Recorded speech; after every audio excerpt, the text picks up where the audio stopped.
Welcome everybody, my name is Jim Warren with TXAPA and welcome to Everyday Asphalt. The purpose of this program is to go a little bit deeper into areas of materials, design, construction, and maintenance. That's what we're about. We take these programs and we put them up on our YouTube site, okay, after every program is aired. And it's if you go to YouTube, everybody knows where YouTube is, type in Texas Asphalt Pavement Association to bring us to our landing page here. And then you can click down here on the Everyday Asphalt playlist. Please make sure you like, subscribe, and share this so everybody else can know about it. And we're just trying to get the word out with these programs. We also take these programs and we put them up on both Spotify and Apple Podcasts, so they're audible, so then you can listen to them as you're driving down the road. So let's get started with our program today. Our road trip this month, it's kind of cool. We've got two guests this month. Normally we just have one, but we got two guests this month. One is the San Angelo's Director of Maintenance, Jordan Sefcik. She's going to be here. And then also we've got Chuck Fuller here with TXAPA. But we're going to start with Chuck and we'll finish with Jordan. So Chuck, come on in here and welcome back. Thank you, Jim. I appreciate it. Okay. I appreciate it. I always enjoy Everyday Asphalt and being able to participate with you. And, yeah, it's good. And it's going to be interesting to see Jordan up here, man. It's Yeah. great that you got her to be involved in this. She's This is actually great. in town for a meeting, and so she's like, hey, we can do this. And I was like, perfect. So this all works out together, and we have a little bit more control in the studio than we do in the truck. And so sometimes it's just a little bit easier with all this technology stuff. We're not dealing with lighting and everything else going on. So today we're going to focus on the science and art of constructing asphalt pavements, okay? And we talk about a lot. Chuck's got a quote, okay? Chuck's got a quote. If it looks good and drives good, it's probably gonna be good. Yeah. And so and we've got the data, Chuck's got the data to actually Absolutely. support that. We're going to talk about that a little bit later on in the program, but we're just wrapping up the awards program, and those are going to be awarded in September. They haven't been officially released yet, but they're in that final stage. But we've still got pavements being built. It's just August. We still got a lot of paving left this season, and a lot of contracts have not put their riding surface on yet. That's right. So there's still a shot for this you year. Guys next year, this year, which will be awarded next year. And so that's what we wanted to go through today, is hit on a couple of those items, make sure we're all up to speed. So, and again, we want to also provide some feedback to the districts on some of the things that are keeping their projects from maybe getting to the next level. Maybe making that next level. That's right. The competition's getting tighter. We know that. Absolutely. The bar has been raised, and so all these little things matters. We kind of get started with this in the process. So Chuck, I'm looking at my notes because we've got a lot of stuff to cover, and I don't want to mix anything. So how did the pavements look this year? You're a first round and a second round rater. And second round. So what did you think this year? Some of the best pavements that I've evaluated since this program started with Eric Johnson back in the day. So I've been an evaluator for a long, long time, and this is some of the best pavements I've seen this year. So we're trending. The bar has been risen so high, and I'm glad that we're going to be able to talk about this because most of the projects that we've evaluated up to this point are very good projects. TxDOT got really good. They're going to get durable, long-lasting pavements out of them. But the difference between having durable, long-lasting pavements and an award winner is just one little bit. It could be one little thing. One little thing. And I'm glad that you're doing this so that everybody will understand and be able to see what those little things are. Yeah. Because it's just, we're talking about just a few little things that you go, man, if they just would have paid attention a little bit right there, it would be an award winner. We're really, really close. We have several categories, and we're going to go through that. Let's look at that. Here's our categories. Let me move over a little bit. So we've got the dense graded category includes both dense graded super pave and SMA. Yes. Okay. And then they break that down into a full depth category and a overlay category, and then those are subdivided then into large, medium, and small. Now we don't always award everyone in every category. It depends what we've got, okay, what is submitted, and again the bar's been raised a little bit, so it's a little bit harder. And then we also have specialty mixes, right? And we've got that includes the PFCs, the TOM, the thin bonded friction courses, and then there's a large and small category in there. And then we have the complexity division. That's correct. And that's new as what, last year? Last year, so this is only our second year with it. into So the what's the complexity. difference? What makes a job complicated? So what we found out is like in these urban districts like Austin and Houston and San Antonio, you just don't have the opportunity for big, long, straight pulls like you would maybe out in, the rural districts. So, some of these constraints that are put upon the constructability of the project goes into play. And so what we decided to do is if you have a bunch of water valves, manholes, sidewalks, and you got a bunch of existing, or you're working at night, or there's all these circumstances that are being thrown at you for constructability, we decided that the complexity division would be able to go there. So it's not putting those head to head. It's kind of like on the Olympics. My dive has got a difficulty factor of whatever, and so it's just a little bit harder to make it. Yeah, on a scoring scheme, we got a maximum of 320 is the maximum you can score on a pavement structure, and we want any of the evaluators who are doing complexity or any of these is to evaluate them the same way. Right. The same way. Right. And we've got that. Oh yeah, there you go. One of the things we've talked about is over the last couple of years, we've actually put some educational materials together. Videos, obviously it makes sense to do that. We were actually out driving projects and doing that, and this is one we put a couple of years back, and there's some other ones out there again on our YouTube site. We're driving, and we've got forward-looking cameras, and we're talking about how we would rate this, and so you can go rate your own projects. Absolutely. And you can also download that information from our website, which is on the next slide. But then we've done one with our current chairman, Glenn Dvorak, about making sure that job is got the tools in it to make sure it's capable of winning it, and it's not just winning a job. It's like you said, long-lasting, durable asphalt pavement. So this information is out there. Again, free information is out there. These are the things we look at. Yes. These are some of the things that are in the scoring matrix for the raters. And again, you can download the form. You can see exactly what we're rating on. But tell me about these a little bit. Yeah, so again, for the TxDOT, TXAPA award winners, we're looking only for surface, what the traveling public sees. And of course, that includes texture, joints, roller marks, fat spots, which we're going to get into a little bit more, and smoothness. How smooth is it?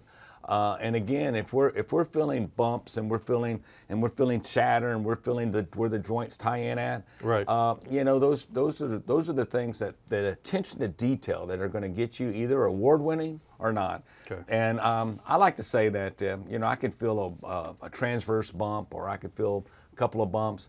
I just don't like systemic. Something that happens every single time. Or a lot on the project. Once in a while, hey, everybody has a bad day. But we can have a bad day, or you can have a bad shift, or you can even have a bad night. I get it, but let's don't have a bad project. Let's look at it and figure out what we're doing and adjust that.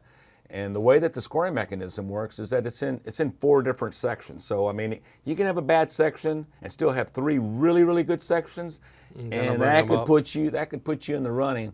But over the last couple of years, you need to have 4 really good sections to be able to win. These scores have really gone up, in the last 2 or 3 years since Glenn has really taken. Glenn and Chris Cowan is also the co-chair with San Angelo DOC district engineer.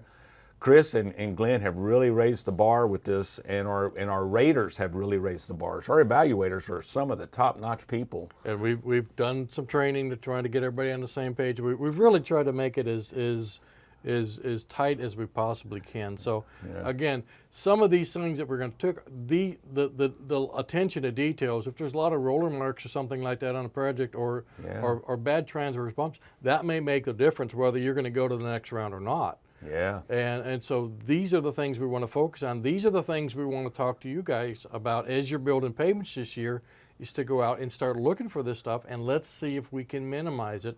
And so that's the rest of this first part of the program, is we're going to go through these and we're going to talk about them. We're going to show you some pictures, and we're going to talk about what the fix is, so you guys can start understanding it. And so when you're watching the video, you can back up and hit the point and stop. This is what we need to do, and do that. So let's go ahead and get started with that. It's common areas, okay? Track tacking. Yeah. everybody knows what it is, okay? It's these marks of black. You can follow the trucks. I mean, it's just something that we don't want to see, and we wouldn't have tracking if we didn't have tack. That's correct, and we And need we tack. gotta have tack. We gotta have tack. Okay, we just need to make sure that we do it right. We want to make sure we understand the difference between tack that's broke here, where the water is evaporated, and tack that's not broke. And we also want to talk about uniformity. So let's just talk about some of the fixes here. And one is we need to make sure the surface is clean. Yep, absolutely. If there's dirt and stuff on the surface and you spray tack on it, it's going to come out. the trucks are just going to roll it back up. We want to use the right tack. Yep. Okay. Use the right track. And we want to let the tack break like we talked about. Okay. We want a uniform application. You know, and the one thing we were talking about this earlier, you know, years ago, the old running joke was, where's the asphalt plant? Yeah, follow the track. Follow the track. Follow the tack back to the track. But now we're seeing projects, there's no tracking. There's no tracking. Yeah, so that's really important because, you know, back in the day before we started really paying attention to the tack coating, and we actually put a bid item for it because of our premature failures. You know, when it was subsidiary, we probably wouldn't use it enough. Well, we weren't using it enough for sure. And therefore, you probably didn't have a lot of the tack lines coming out. And then as we started utilizing tack more and started paying for it, Got to do a little we bit more started education. seeing more and more of those tack lines. And it's just, again, it's not detrimental to the pavement so much as it is just visually unappealing, you know. But if we're taking tack out of the roadway where we need it, there could be an issue there. It could be an issue there, especially if it's coming out dirty and you can see it where it just starts throwing up. And we'll talk about fat spots here in a second, but it starts throwing up. But you know, really and truly, over the last 4 or 5 years, tack lines have become a really.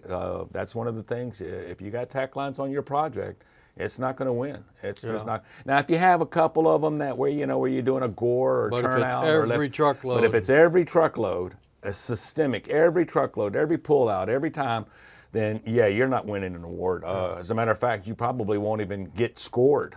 You know, if it's bad enough. If it's bad enough, it won't get through the first round. round. Really. And so, if you're nominating these projects for an award, take a look at that. That's a big deal. The tack lines are a big deal. Yeah, and you know, one of the fixes is to go to these track resistant. They're not necessarily zero tracking. You still got to do the stuff that we talked about up here. Yep. But they tend to track less because they've got a harder base asphalt once they're on the ground and once they're set. And so those actually help a lot. And there's a lot of products out there. It's on the MPL. You can check that out under trail for TxDOT. But there's some solutions out there to try to help us get through this problem. Okay, we got to keep going. Yep. We got to keep going. Roller marks. Roller marks. This one, but I know that this one bugs me. I know it bugs you, but when we got roller marks out here, these are rubber. This particular example, these are rubber roller marks, but they can be cuts or tears with a steel wheel roller. Again, it's visually deterring. Now you're driving down a roadway and all of a sudden, what's that? What's this? What's that? And so we need to work on those areas. And again, some things we can do. The fix here is make sure the drums and tires are clean. Yep. We got the pads and scrapers in place. They're working. Okay. Yep. We don't park on a hot mat. We never park a roller behind the paver. Number one, that's like a cardinal sin. Okay. So if you see that, we need to have a conversation like right now. Right. If we're using a rubber tire. Yep, we got to make sure also, you know, sometimes the rubber tire, the pneumatic roller that the individuals are using, we got to make sure that the PSI on all the tires is exactly the same. Yep. We got to make sure that all the treads are the exact same for the pneumatics. You know, sometimes I get out there and you got the rounded treads and then you got the flat treads. I mean, we got to be uniform all the way across with the pneumatic roller. Same kind of tire, same ply rating, same inflation pressure. Same inflation. All that sort of stuff. And the pneumatic roller should be used for asphalt only. When I see a pneumatic roller used for other purposes, whether it's on subgrade base, and then turn around and use it on asphalt, you know, more than likely you're more than likely gonna have roller marks. Yeah. And then the last but not least, please just watch when you're using release agents, whether it's peanut oil or whatever you might be using. If you use excess amounts on a pneumatic tire, it'll show. It'll show. And again, it's a visual that I hate to see, especially if I see it every single time when somebody stops and puts release agent on their tires, which to me, you need to keep your tires hot. You need to keep going, and don't get on the mat too hot because you can definitely do damage there. Also, you got to pay attention. That pneumatic roller guy, he's just supposed to be there at the, just to be able to knead it together. Just and back and forth. And nice your finished roller needs to be steady taking out any long. kind of marks.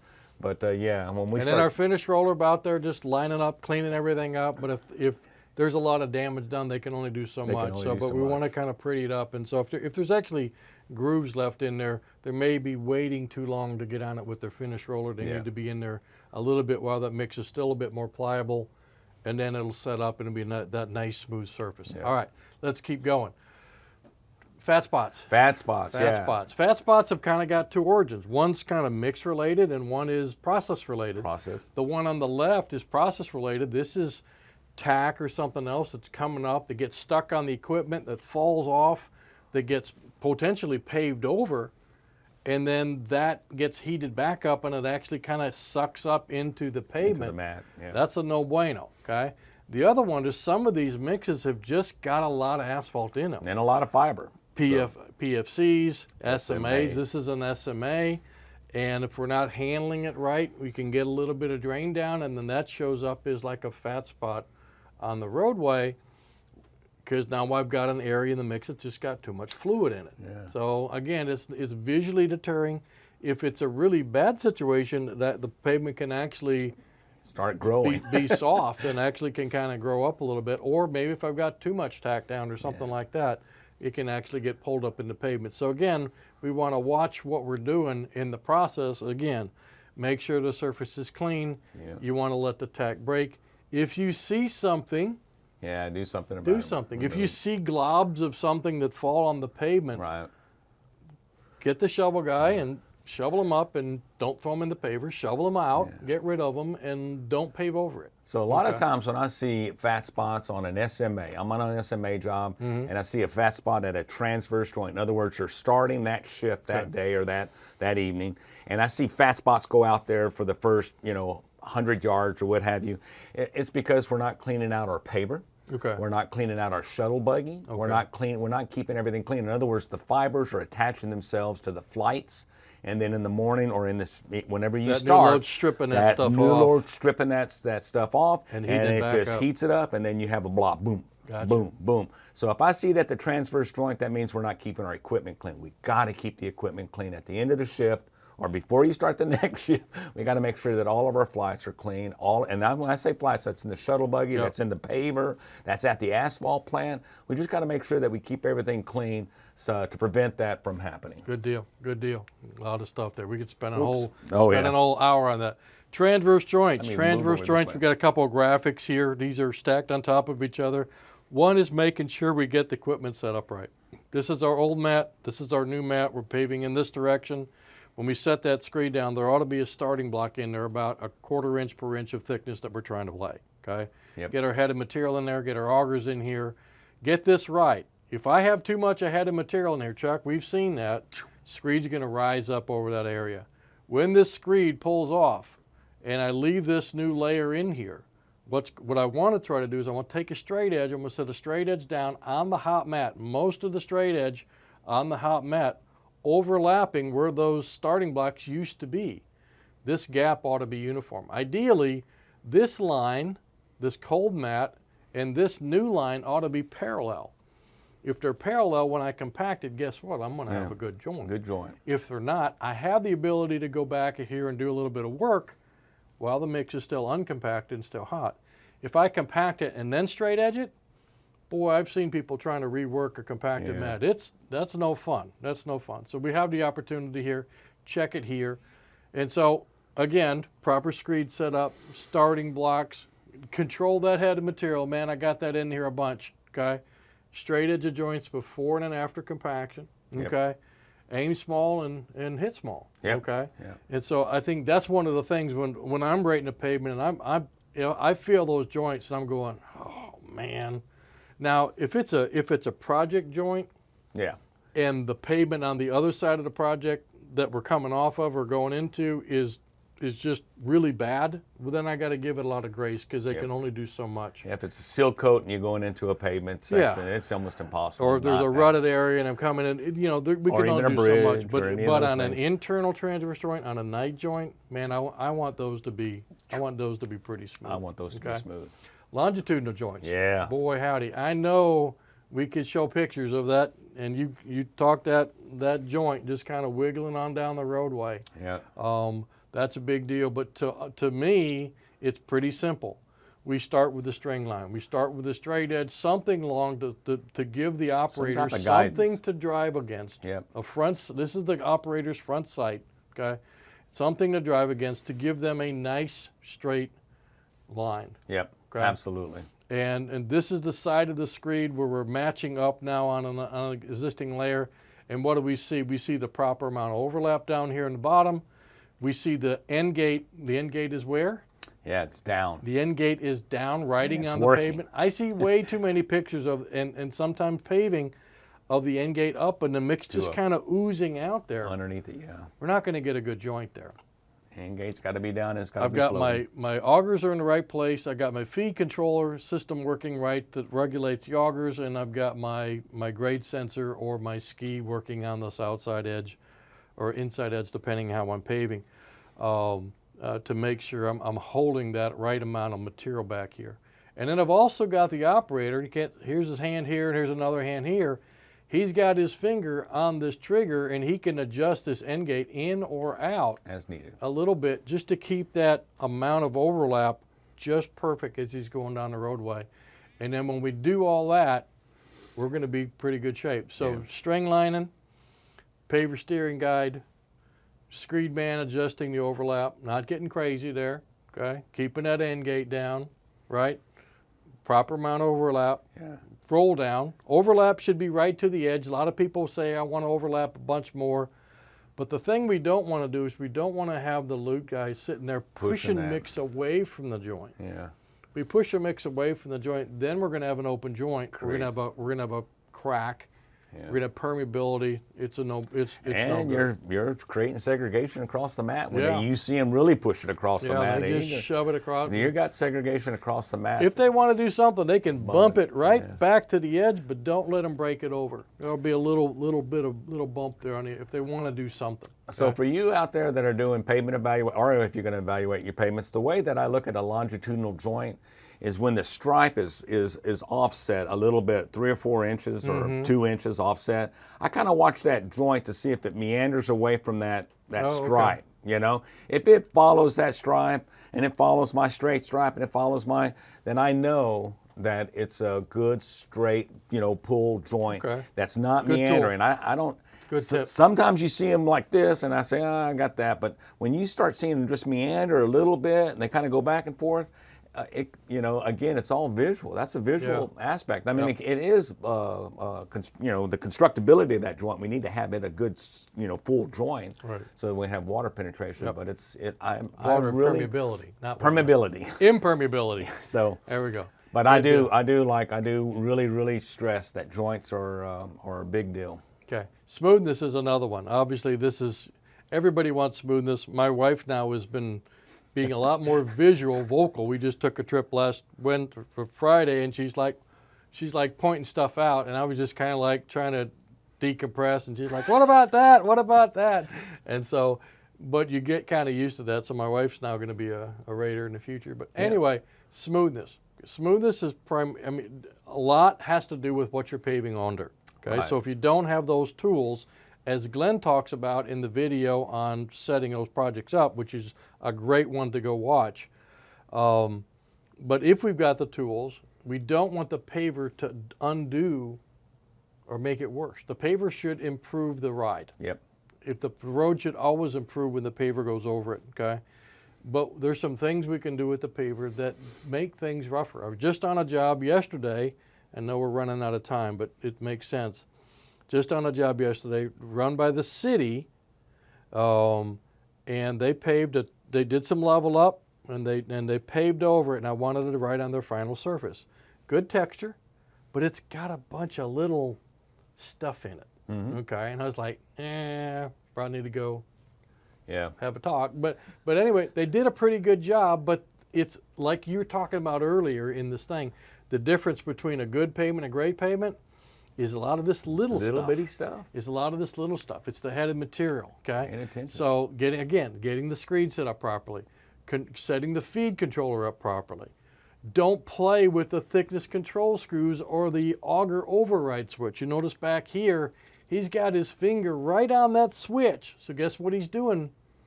He's going to exercise his finger, and he's going to, as I overspin my auger, I bring more material back. What happens? The head of material goes up, screed goes down, screed goes up. Okay, and so then I create a little bump in the mat.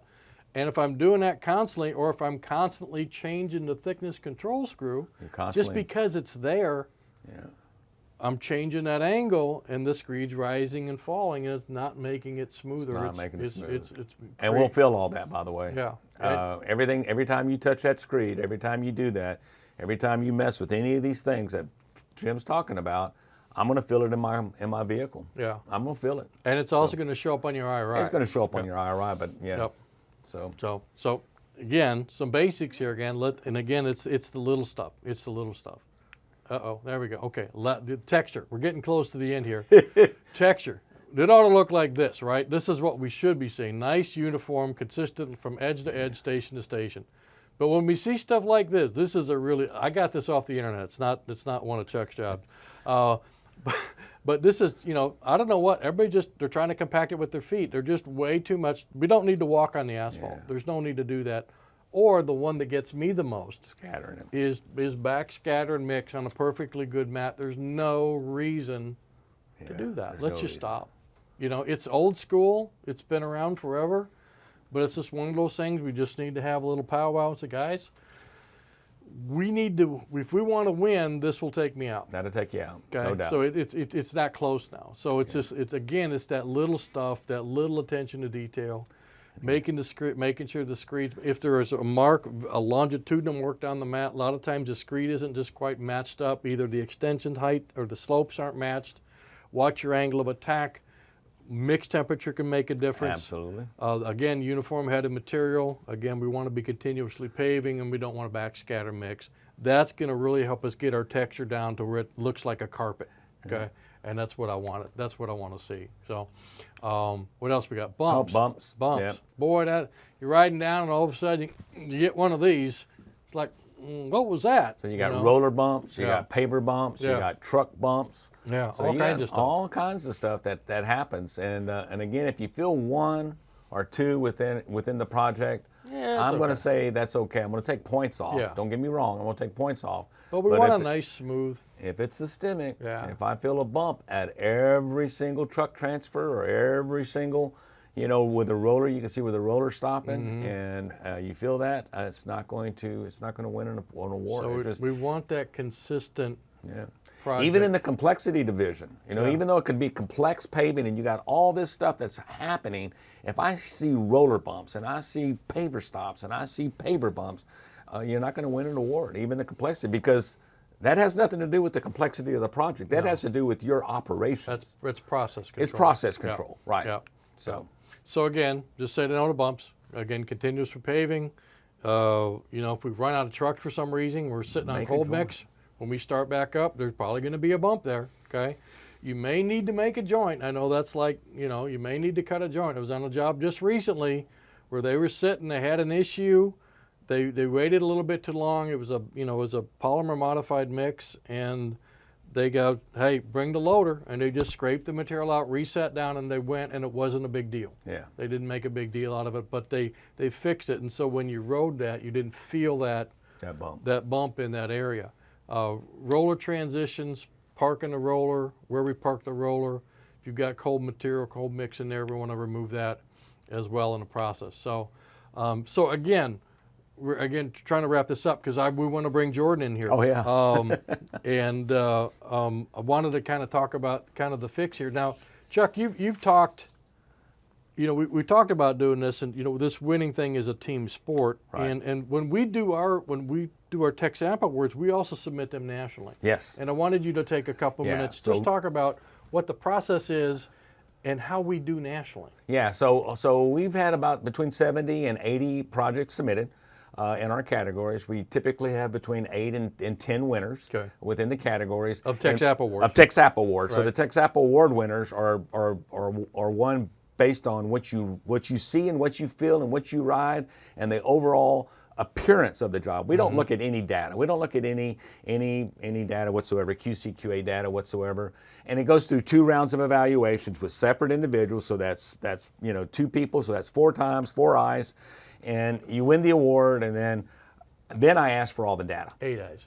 8 eyes. Well, 4 eyes times 2 is 8 eyes. Depends if you're... But then I ask for all the data. I ask for all the QC and QA data, okay? Because I'm going to take these awards and I'm going to submit them to NAPA, National Asphalt Pavement Association, and they have their quality awards program based on data. They based on the number 8 sieve, the number 200 sieve, AC content, in-place density, lab densities, IRIs, and then some stuff with VMAs. And they look at standard deviations. I mean, it's a very complicated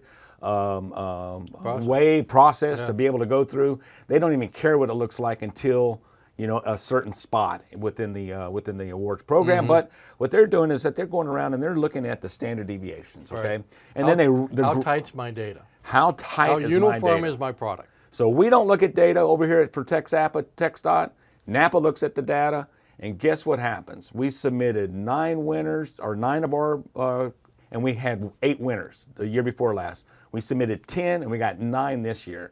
So what happens is that it's telling me that if it looks good and it rides good, we don't look at data. We don't. I mean, you could have failing data all the way around, and it looks really good, and you could possibly win an award. But what that's showing me is that when you pay attention to the details, when you pay attention to your joints, you pay attention to everything going on, you're more than likely paying attention to the test results also, even though we're not requiring those for the TXAPA, TxDOT awards.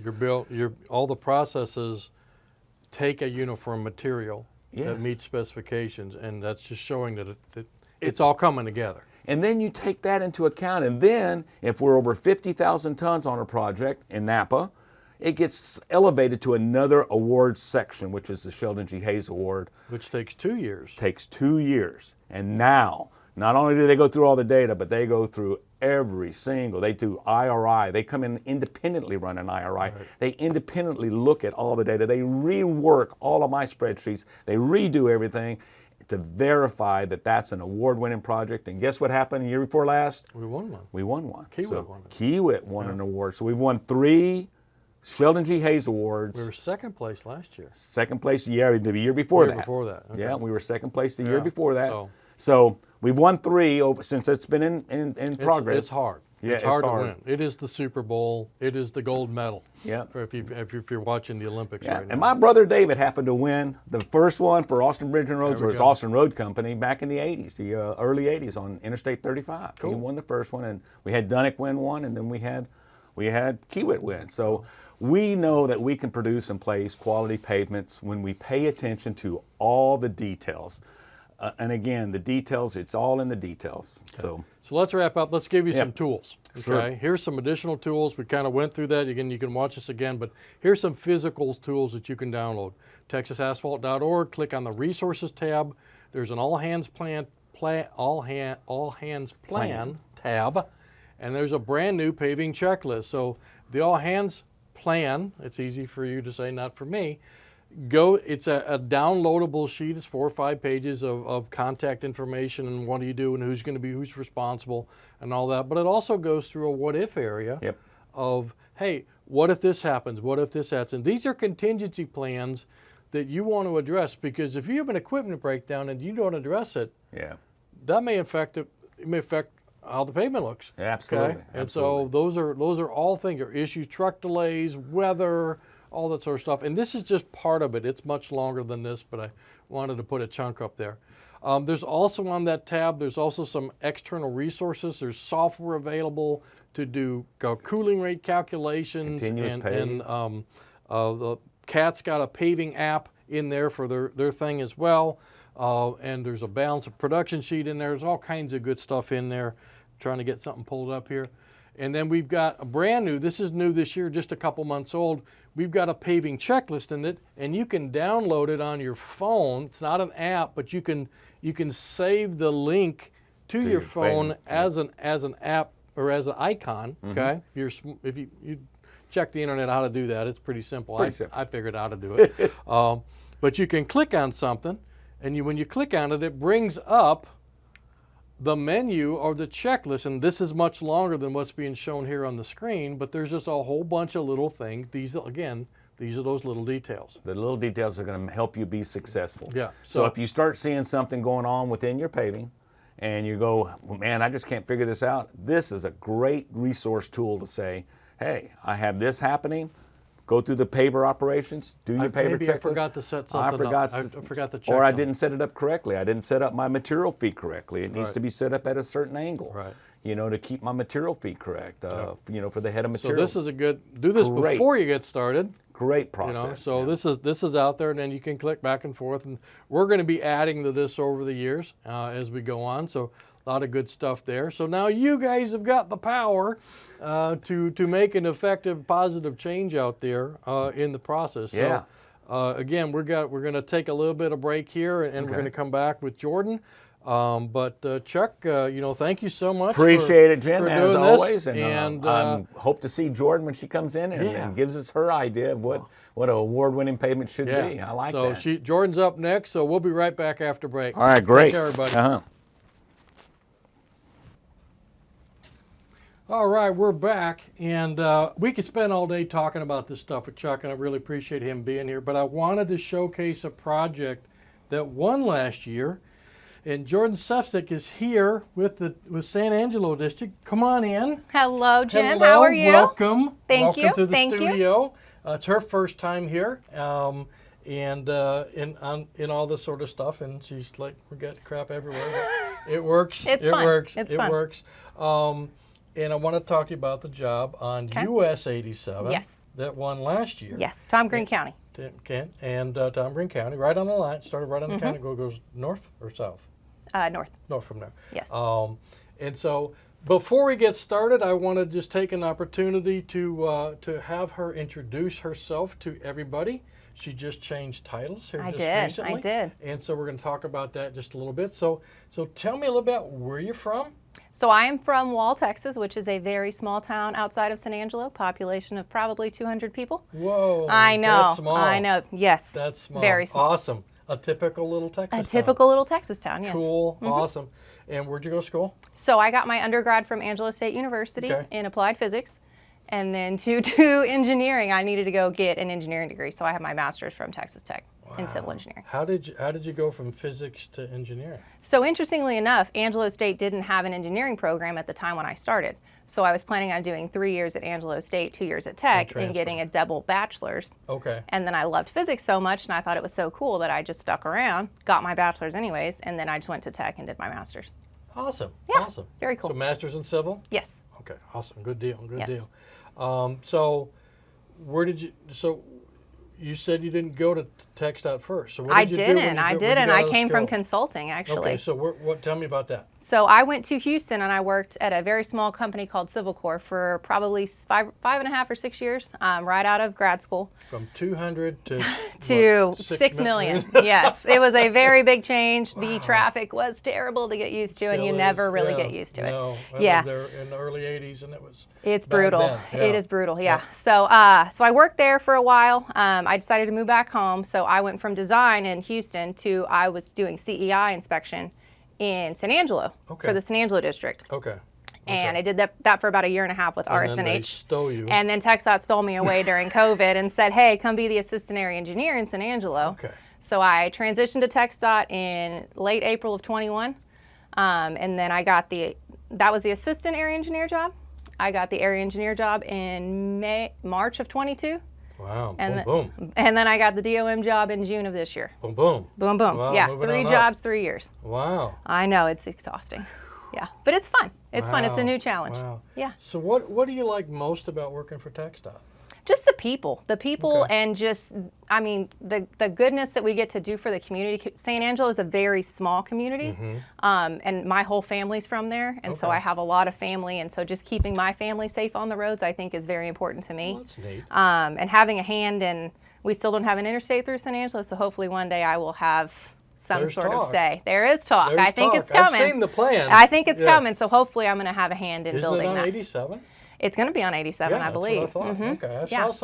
saw some coming up out of the valley going. Oh yeah, ports to plains, and we got I-14 coming through as well. So we're going to Wow. have two You're at gonna some be- point, hopefully in my lifetime. So You're going to be a big city. I hope not. Does it intersect right at Wall? Wall won't be there anymore if it does. Wall Yeah, won't be there no, probably anymore. not. Nothing else will be. No.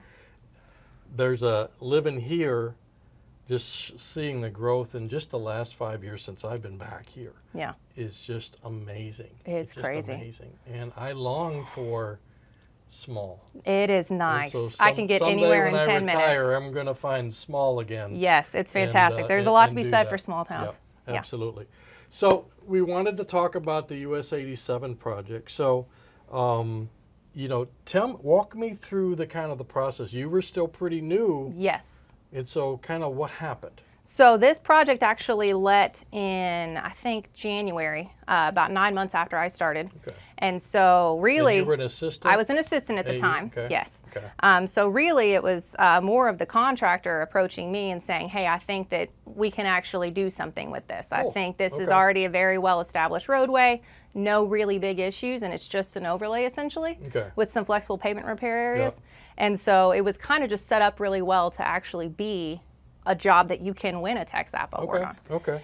Sometimes those are what seems simple is not Exactly. simple. Oh yeah, we ran Yeah. into some hiccups at Yeah, the end. and but I got you sent me a picture of that. Yep. And so when you're talking about a little earlier, so was this now you've worked in design. Mm-hmm.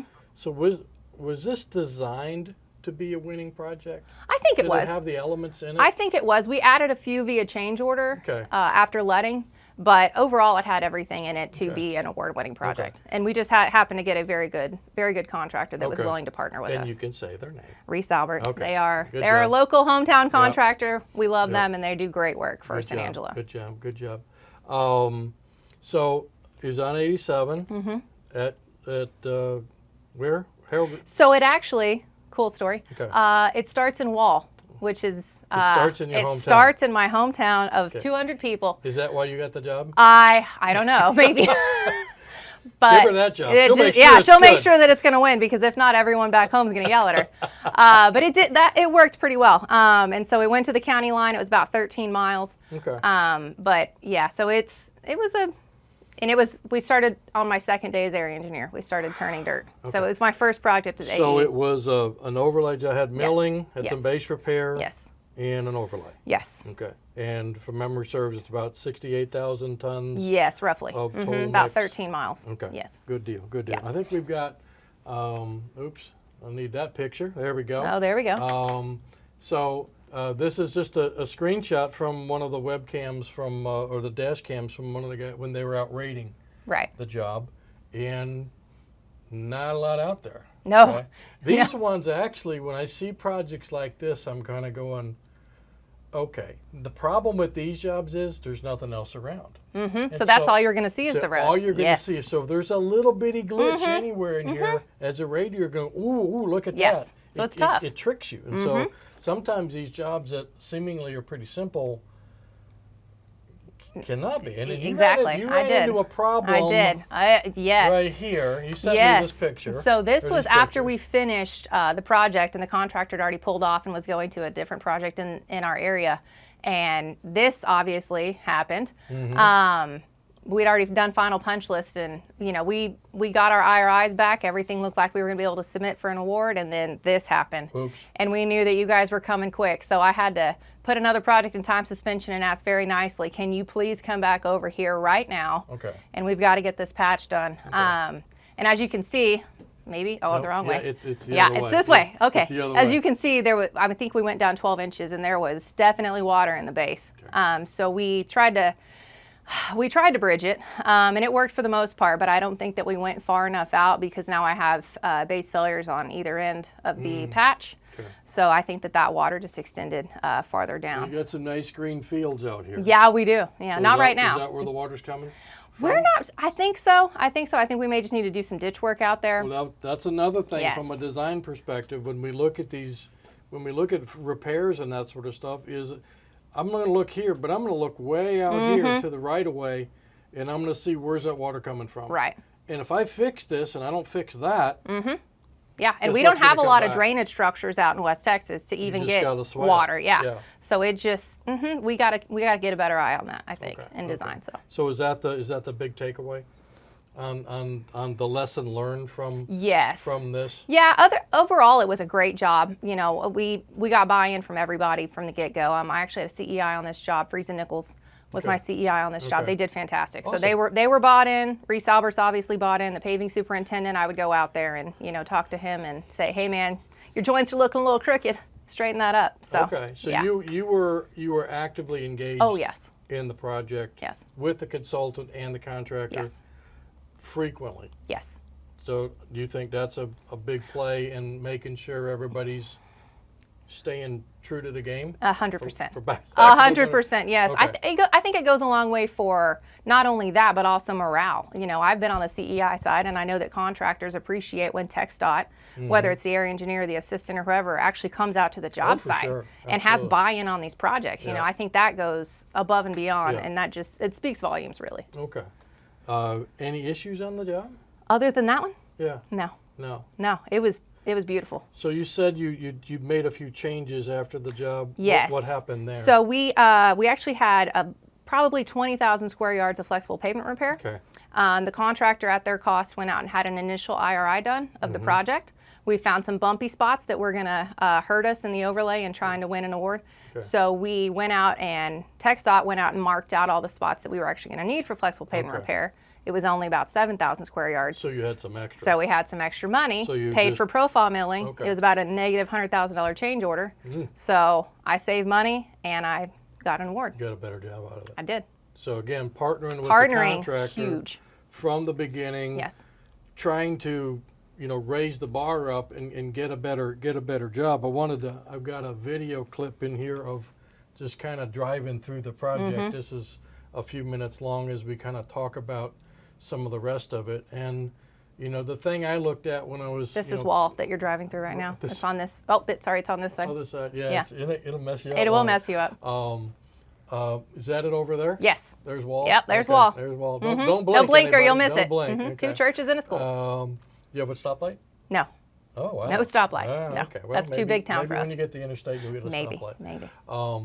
But again, this is one of those jobs. It looks good, rides good, it's nice and uniform. Obviously, there was a lot of care taken Yes. in this, and the things that we talked about when Chuck was here just a few minutes ago was that attention to detail and the little things matter. Oh, for and sure. focusing on every ton going down the roadway, making sure it's the same thing, really is, I think, the thing that makes it, gives it from it's a decent job to wow, this is a Yes. great job. Yes. And to win an award now with TxDOT, the bar has been raised over the last few years, and it's got to be a pretty darn good job Yes. now. You're not we'll just give them an award. No. If we No. don't have one, we're not going to give one. But in that category, if they earn it, and you're going to earn it. Yeah, you are. You are. In order to do that. But then again, I think it's really important to have that communication ongoing with TxDOT, with the consultant, however that job Right. is set up in whatever your district and if everybody's not kind of rowing in the same direction, man, it's going to be hard. It's going to be very hard. And even taking this as a learning experience. And so the paving superintendent and I, after he finished this job, we went through, and I talked to Craig as well, about the roller marks that we had on this job, what we can do better. Because I have got a lot of jobs with these local contractors, Sure, right? yeah. So how can we keep improving? Awesome. And so they've paved 2 more jobs since then. And so we're just trying to get better as Are we they move learning? along. They are learning. Awesome. They are Awesome. learning. Yeah. Good deal. Our joints are a little bit cleaner now. Good. Good. So that they're can- good. you know, it's a straight line. And, It is a straight you know, line. Sometimes it does this a sometimes it little gets bit, a but little it's bit, okay. you know, Yeah, and, it looks good. It looks very good. I wouldn't be a good paver operator because I'm driving. I go, squirrel, yeah, you know, squirrel Yeah. or wall or Whatever. whatever is out there. So, so you've already said, you know, you went and did you actually ride it with the super? Oh yeah. Yeah. Okay. Yeah. And so, what would you if you were going to let this job again, knowing what you know now, what would you do differently? Well, I would definitely put the profile milling in there. I think it's important to have all those tools in your toolbox that you might need in construction. Okay. I think that's huge. I don't know, other than that, we did change order in some guardrail. The guardrail was, it was pretty old and it just didn't look good and I had some extra money. Okay. So, and it had been damaged, some of it, and spots, and it wasn't quite up to snuff on height. So we Well, changed that's ordered good. in some Good. guardrails. Safety's So always important. everything was clean and pretty and ready to go. Award winning. Awesome. Awesome. What else am I missing on this job? I'm not sure. No. No. You're good? Pretty good? Pretty clean? I think Okay. so. I think so. Start at the beginning, good communication, Yes. having the honest discussions, how can we make it better, follow up on the job, stuff comes up, we're going to deal with it professionally. Yes. Hey, stuff Yes. happens. Things stuff happen. happens. They People always have do. a bad day, I get a little squirrely, hey, straighten up, we're good to go, and we move on down the road. Yes, but I think you can't just get to the end of the project and say, oh my gosh, we should submit for an award. I think it Yeah. has to be intentional from the beginning. think And so. I think everyone has to be on that same page. Good. Good. Because if without that, I mean, people are just going to go, it's just another project, and they're just going to go about their day. So if you have a job now, it's August. Okay, we're getting to the end of the year in another couple months, and you haven't put your surface course on, your riding surface on. It's still not too late to maybe have some discussion. I think you can. I do think you can. See if maybe there's something we can do now. Yes. Maybe there is an opportunity to maybe do a little profile milling on our lower layer and kind Right. of iron some of that out. Right. So when we put our final surface on, we're going to be as good as we can get to. Yes. Or at least we could have been here and we're maybe here. Yes, yes. And And so actually, then we learn next time how to do that even better to get up to the next level. yes, I have another project with Reese Albert. Imagine that. Yeah. Where we have on US 277, we had a 3-inch overlay, and we found some money to where I'm doing a 4-inch overlay, so I'm doing 2 lifts of 2, Okay. which is going to really help the ride too, Oh, because for you sure. can get out all your imperfections in that first Absolutely. lift. So That's awesome. that's going to. They came to awesome. me right off the bat with that one, so Okay. they are Johnny on the spot with that. So I forgot to ask you earlier, what was your experience with asphalt before San Angelo? Nothing. Nothing. I came from design, so Wow. yeah. So I didn't start in construction until the end of 2019. Okay. So again, I think that's why it's so important for me to be out in the field, because I still have so much to learn. We right? all do. We all do. But all do. I do. I'm not Yeah. going to sit behind a computer and try to tell people in the field what to do without knowing what I'm supposed to be doing. Good deal. Good So, deal. yeah, I don't get out as much as I'd like to because Yeah. I every time I go out I learn something. Oh yeah. Every time I learn something. Yeah. And it's just maybe a little thing, maybe a big thing, maybe just talking to a shovel guy, rake guy, a QC guy, Yes, or whatever whoever. person, and they're Yeah. saying, "Hey, what about?" And I was like, "Oh, I hadn't thought about that." Yeah. And like my area office staff was so great. And then the contractors that I have are so willing to teach me things. And so just the combination of everything has been very, very good. I love working in San Angelo. And I think sometimes there's this built-in thing is like it's us versus them. Yeah, and it's not. It's not. It's not. We're all We just can't- trying to get. We're all got jobs to do. We're all just Exactly, trying and to get especially with the record lettings that we have and the UTP going up every gotta year, work. we have to work together. crazy. You have to find a way to work together, crazy. and I think that building those relationships is huge. Awesome. Yep. So was it worth it? It was 1,000% worth it. Awesome. I Good loved deal. it. Good deal. I loved Good it. deal. So what we normally do when we're in the truck together and we're driving around talking about, I ask a few questions to my guest. And so I'm going to ask you some of the same questions. Now, since you just changed jobs, I'm going to give you a little bit of grace. Okay, So what was okay. the hardest part of your old job as an AE? I think the AE job is the best job in TxDOT, honestly. It's probably it's one of the more stressful jobs, but it's the best job. Wow. I think that the hardest part of my job was leaving my job. Oh, Yeah, I I came into that office, and that office taught me a lot. Okay. The director of maintenance position was opened, and I love San Angelo, and that's, you know, it's a way to better my career, so I couldn't not apply for it, but I loved my job. I loved my job in my office. Did they leave the door open for, can you come back every once in a while? Oh, yeah. You bring Oh, yeah. donuts and Gatorade? I talk to them all the time. Okay, good. Oh, yeah. Good Oh, deal, yeah. good I deal. make trips across town to go see them. So, yeah. No, they're still my people. So your people. My people. So what are you looking forward to now as the director of maintenance? So we've actually, San Angelo's never had a director of maintenance. I know. So we have always had a Really? director of operations, and we Okay. recently split into director of transportation operations and you director of split maintenance. it. Yes, we Okay. split it. So I'm the first Wow. director of maintenance. So it is, I get to carve my own niche there. Awesome. And yeah, and kind of just make the office mine and figure out what all projects we're going to tackle within the San Angelo district in maintenance and being able to support those maintenance sections, because we've got 11 of them. So in 15 I was counties. talking to some of your guys, it's like, Yeah. you guys got a lot of roads to cover. Yeah, we've got a lot of ground. We got 15 counties, so Wow. I've got a lot of work to do, but I'm very excited How many, for do it. you know how many miles that is? 7,400 lane miles. Jeez. That's a lot. It That's is. It is a lot. That's a lot. So what does quality mean to you? Oh, I think quality means everything. Quality, I think, is also goes hand in hand with your reputation, you know? And I take a lot of pride in that. Okay. And so I think that but you have to surround yourself with the people that are actually going to do the work and do the work in a quality You got way. to build the team. Yes, build the team. I think that's super critical because nobody does this by themselves, right? No. So you surround yourself with That's those people that are going to That's lift you important up. to remember. It Yes. super is. This is not an individual sport. No. I mean, Olympics are on right now. Oh, and yeah. You're watching, the ladies 200-meter thing last night, and you kind of go, wow, can they run? But then you watch the other events that are team events, Right. and they have got to work together. Yes. The synchronized stuff, Oh, the that was synchronized crazy. diving, and the baton stuff. Everything. It's crazy. Yeah. I mean, those are people working at their highest level, but what they do, they are focused on doing that thing well.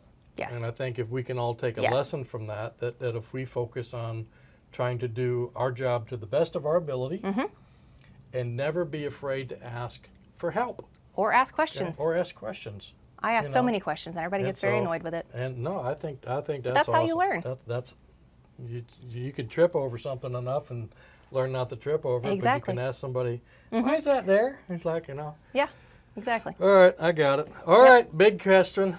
Big question. You make your king or queen for the day. You get to change anything. What is it and why? Okay. So I was trying to think about this. Yeah. I think I would change the way that people look at the rural areas of Texas. I think the big cities get a lot of love, and I don't think that the smaller towns do. I think Like everyone, San Angelo, Okay. I work in a really good district. It's a very rural district, but people that are moving to Texas are wanting to move to the big cities, and I think that the beauty of the rural areas is lost on a lot of people. I just booked a week out in Alpine Oh, in November. fantastic. Just to go Get away. Get It's away beautiful out and there. see how big Texas is. Yes, because you there's know. a lot of people that live in Texas that have never Yeah. heard of San Angelo. And Yeah. I'm like, get outside of Houston. Really? Yes, so many people when I lived in Houston. Where's San And Angelo? I think that's one of the cool things about Yeah. Texas is that there's so much diversity in the people that live here, in the environment that lives here, the geology that's here, So much. everything. And then you mix all that together, and it's a crazy soup. It is, but it's a beautiful soup. It's a great Yes, soup. yes. All right. Well, thank you so much. Thank you for Appreciate having it. me. Thank you for attending today. I'd like to just a reminder again that these shows are put up on our YouTube site. And go to YouTube, type in TXAPA or Texas Asphalt Pavement Association. Be sure to like, subscribe, and share. And we also put these up on Spotify and on Apple Podcast.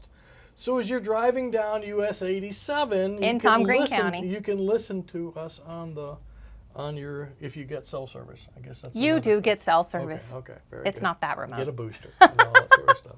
So remember, we meet on the third Thursday of every month. So thanks everybody for being around today. Thank you again. Thank you for having me. For participating, for coming by, and we'll see you next time on Everyday Asphalt. Be safe out there and ever forward, everybody.